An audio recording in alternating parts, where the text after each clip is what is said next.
shout out po. Okay, ayun po ang may-ari ng ano,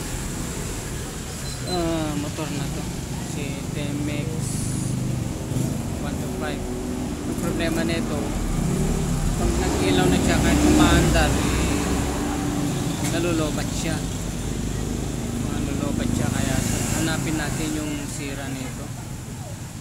Tuloy tune up na rin natin, no?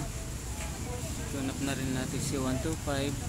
Tsaka siyempre unang-una tatanggalin natin itong vacuum. Yan,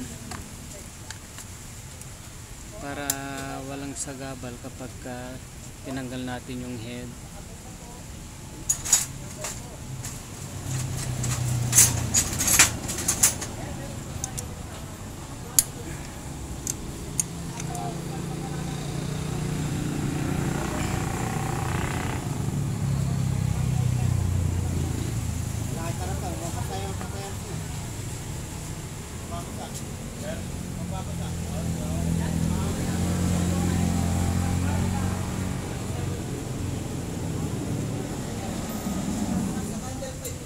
Siyempre tatanggalin natin tong head nya tsaka tong kwako.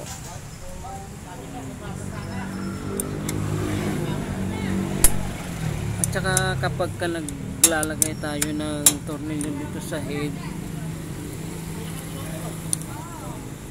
ay huwag natin masyadong ipitan kasi masisira ito kapag sobrang ipit. Yan, masisira ito kapag sobrang ipit siya. Ayun, kahirap tanggalin. Dalawa lang pupuntahan nito, kundi mabali, malulostrate siya.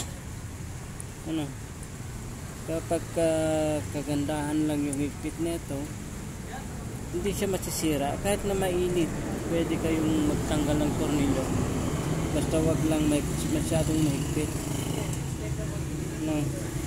Kaya tatandaan po natin lagi.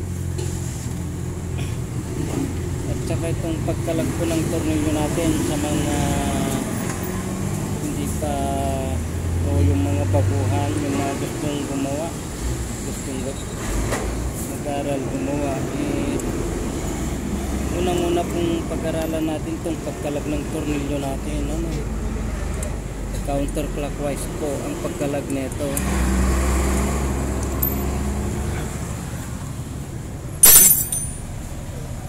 Dahil pag sobrang higpit, dalawa lang ang pupuntahan nito, kundi masira, maputol, malustret. Yan, ano, yan. Ayan. Kaya tanggalin muna natin tong vacuum. Ito yung vacuum.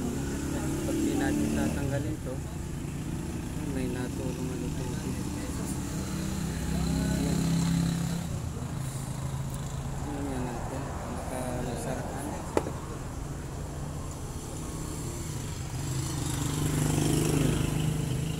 Tatandaan natin lagi ito pag nasara nito, papunta dito, at dito naman palabas, papunta rito sa mga rubber arms natin. Video na po muna, dito kayo mamaya.